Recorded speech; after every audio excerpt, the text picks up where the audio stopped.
Welcome to TV Africa News. Thank you so much for joining us and always being part of us.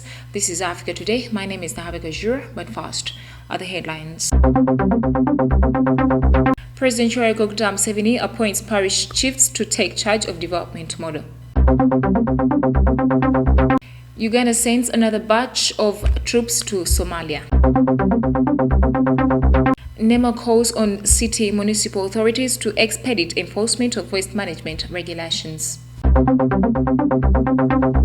In our sports today, 2022 Source of the Nile Marathon, Chelangat Cheburais triumph in the 21 kilometers. Once again, thank you so much for joining us. We start with one of our top stories. Now, President Yoweri Kaguta Museveni on Saturday officially launched the parish development model at Chibuku Primary School, Chibuku District in Bukedi sub-region. Now, the parish development model aims at helping people from the parish level to increase their household incomes and join the money economy. We have the report. On arrival at Chibuku Primary School grounds at midday, the President was received by Vice President, His Excellency Major Jessica Alupo, Prime Minister Right Honorable Robin Nabbanja, Ministers and Services Chiefs, among others. The President thereafter inspected the agriculture exhibition before joining other invited guests for the colorful function. Speaking at the launch, President Museveni, who narrated the journey of the country's transformation, said that under the leadership of NRM, a foundation for socio-economic transformation has been laid by securing the entire country, building roads, hospitals, schools, water sources, dams to generate electricity and other public services. In the 2021-2026 manifesto, the President said NRM promised to use the parish development model as a strategy to reach homesteads that are still in subsistence economy to support them join the money economy. Museveni said that the main focus now is the transformation of the population from the culture of working for only the stomach to working for both the stomach and money. The President said the parish chief is going to be the coordinator of all government efforts at each of the 10,594 parishes and will report to the sub-county chief. Each parish, he added, will have a cooperative society through which government support will be channeled. Away from that, the UPDF has sent yet another batch of peacekeepers to Somalia to replace an equal number of fighters who have been recalled from the battlefield after serving for 1 year. Take a look at the story. The group under Uganda Battle Group 35 was flagged off by the UPDF Chief of Defense Forces, General Wilson Mbadi, at a function held at the Peace Support Operations Training Center in Singo, Nakaseke District after successfully completing the pre-mission training. General Mbadi told the troops that AMISOM is a framework to stop extremists from taking over the affairs of the Somali government, noting that if they did, Somalia would then become a safe haven for the terrorists. General Mbadi told the soldiers that the mission calls for professionalism and discipline at all levels while diligently executing their duties. He observed that leadership is envisioned by practicing patriotism and Pan-Africanism as opposed to personal aggrandizement, values that must be upheld for one to become an efficient soldier. He encouraged Battle Group 35 to practice what they have learned and urged them to become goodwill ambassadors of Uganda while in Somalia. The Chief of Defense Forces, however, cautioned soldiers against reckless behavior that would expose them to diseases like COVID-19 and HIV/AIDS, which still exist in communities. Well, thank you so much, reporter. Moving on in our top stories, the National Environment Management Authority has called on the city and municipal authorities to expedite the enforcement of the National Environment Waste Management Regulations 2020 to address the persistent challenges of solid wastes within the urban areas. We have the report. The regulations task manufacturers or processors of a product packed in plastics to take back or collect the waste, a task that has been ignored by most manufacturers. Kampala Capital City Authority spends billions of shillings every financial year to clean up litter, all the city's wards, green parks, as well as open up shocked drainage systems and sewer lines. In addition to the direct cost of clearing the litter, poor waste management also harms the environment. The most common types of litter in Kampala are food packaging, plastic bottles, cans, polythene bags, locally referred to as kavera, papers, and electronic parts. These litters remain on the Ugandan streets or residential streets until KCCA or contractors' trucks collect them. And in case of delays, whenever it rains, running water washes it away to the drainage system. In 2020, the government passed the National Environment Waste Management Regulations, which calls for beverage producers to extend responsibility to collect back solid waste generated by their products, but there is little implementation in this law. NEMA mandated to supervise waste disposals among urban authorities once the regulations headed to.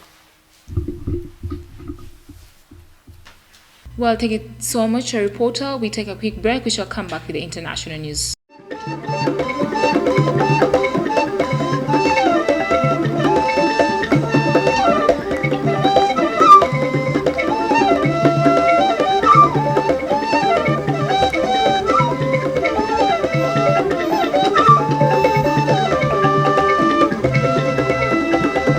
Welcome back for the break. You're still watching TV Africa, the right to know.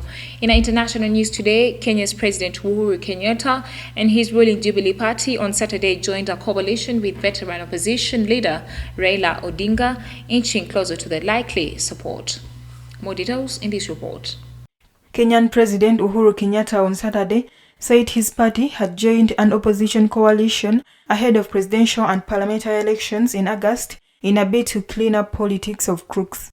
The announcement came after Kenyatta's anointed successor William Ruto, who wants to contest the presidential election, was sacked from the ruling Jubilee Party. Kenyatta said, announcing that Jubilee was joining the Azimio la Umoja coalition headed by veteran opposition Raila Odinga, that he had one person saying that there is nowhere in the world where a government unites with and supports the opposition. The East African powerhouse has traditionally been ruled by presidents from the dominant Kikuyu tribe like Kenyatta or the Kalenjin tribe like Ruto. This year's contest is shaping up to be a two-horse race between Ruto and Raila, a mainstay of Kenyan politics from the Luo community. Ruto was initially anointed by Kenyatta as his successor, but found himself marginalized after arch-foes Kenyatta and Odinga announced a truce in 2018. The government has appealed a court ruling that rejected the proposals and said Kenyatta could even be sued in a civil court for launching the process. Away from that, Burkina Faso's ruling junta, the Patriotic Movement for Safeguard and Restoration, held a press conference to respond to the proposal of a 30-month transition period to return to constitutional rule by a newly created Transition Charter Committee. A commission created by the junta that seized power in Burkina Faso last month has proposed a 30-month transition period before the country returns to constitutional rule, military and government, according to sources. The commission proposes a 30-month transition led by junta leader Lieutenant Colonel Paul Henry Sandaogo Damiba, according to a military source. It also suggests the establishment of a small government and legislative body with a maximum of 20 and 15 members respectively. The proposal was confirmed by a source close to the presidency, who said that inclusive general elections would be held after the transition period. Burkina Faso was rocked by the ouster on January 24th of its elected president, Roch Marc Christian Kabore. Soldiers angered at his handling of a bloody 6-year-old jihadist insurgency took control. Damiba 41 was sworn in on February 16th as president, head of state and supreme commander of the armed forces for an interim period, a key issue that remains undefined. Moving on in international news, the island of Madagascar was hard hit by cyclone Emnati, which also affected the semi-arid lands of the island's Grand Sud and suffered from food insecurity. More details in this report.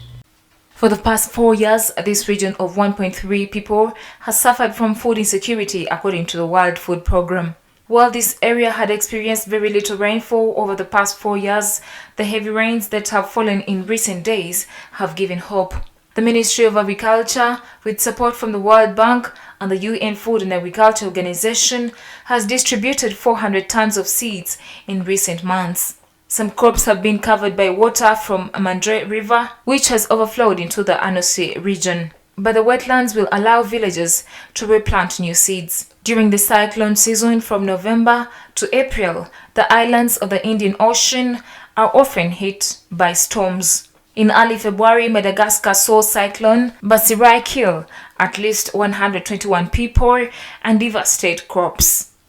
On the occasion of the 60th anniversary of the end of the Algerian War, sociologist Samia Chobani, the president of the Association of Progressive Pied Noirs, Jacques Pradel, and the documentary filmmaker of Algerian origin, Fatima Sissani, recount the links between Marseille and Algerian history.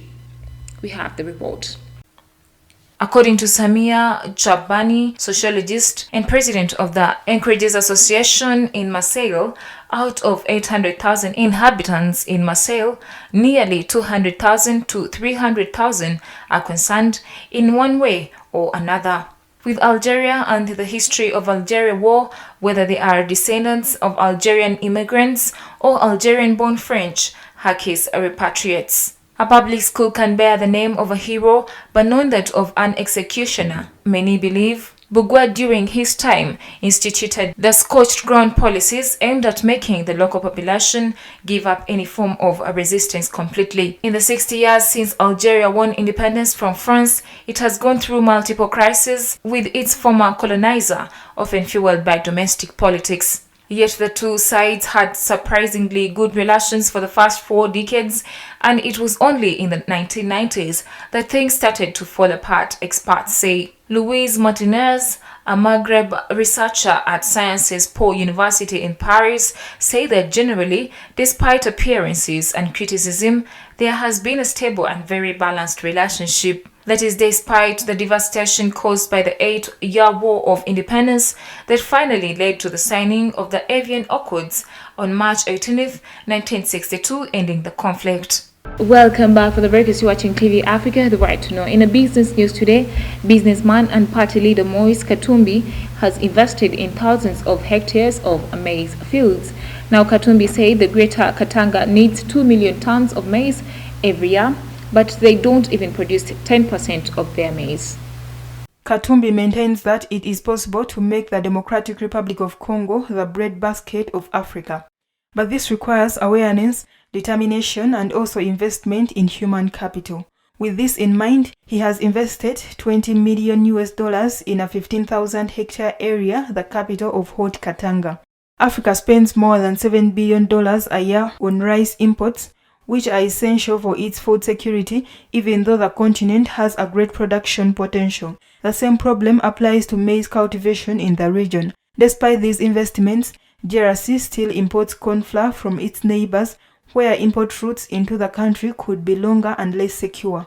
Border issues often cause disruption in supply. The former governor of Katanga said he is convinced that the structural transformation of agriculture is a prerequisite for increasing labor productivity and income levels, but especially for creating decent jobs.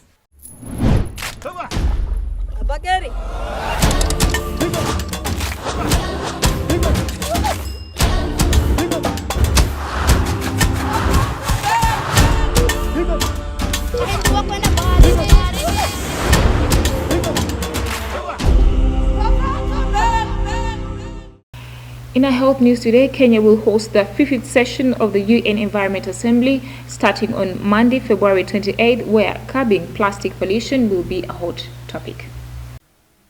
Ocean Salt, a Kenyan enterprise, recycles discarded flip-flops and other plastic garbage found on beaches and waterways into colorful sculptures and children's toys. In Kilifi, northeastern Kenya, plastic pollution has become an eyesore on the country's beaches. Flip-flops, like other plastic trash, can be found along the seashore.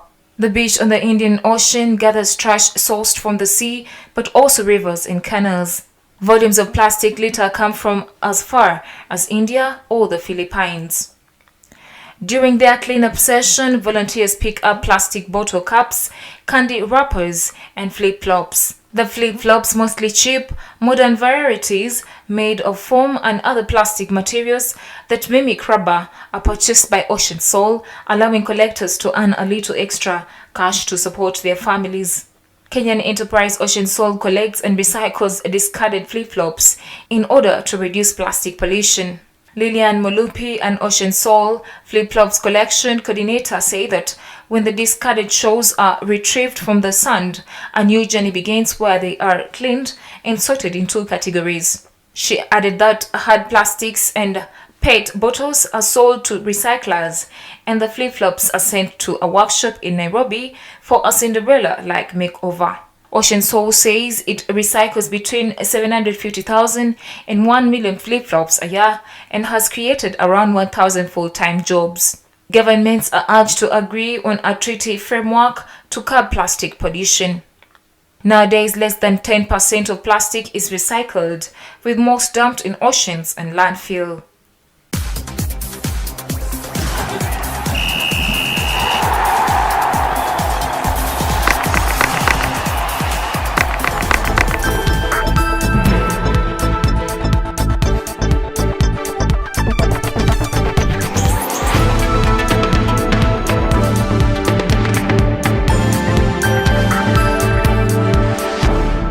In Africa Today Sports, Uganda Wildlife Authority Ali Cheburez and Police's Maslin won the 2022 male and female respective 21-kilometer Source of the Nile Marathon in Jinja City on Sunday, 27th February.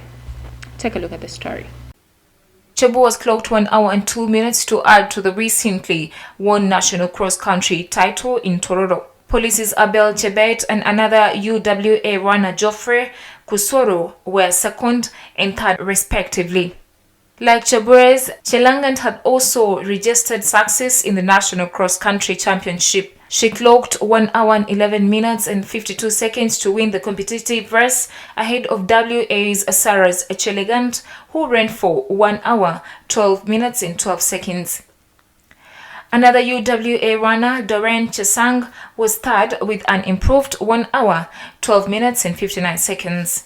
In 2021, Chesang had won the female race with a time of 1 hour, 13 minutes and 5 seconds. The half marathon drew a mammoth attendance with 155 runners, of whom 123 were males and 32 females. Current world record holder Jacob Chiplimo, alongside the 2010 and 2014 Commonwealth gold medalist Moses Kipsiro, keenly followed the runners on a border as they cheered on. Uganda Athletics Federation next event on the 2022 calendar is the fast track and field event on 15th March at Nelson Mandela National Stadium, Nambole. It is at this particular time that I thank you for joining us and being a loyal audience. Don't forget to subscribe to our YouTube channel. We shall keep updating you. It is TV Africa, the right to know.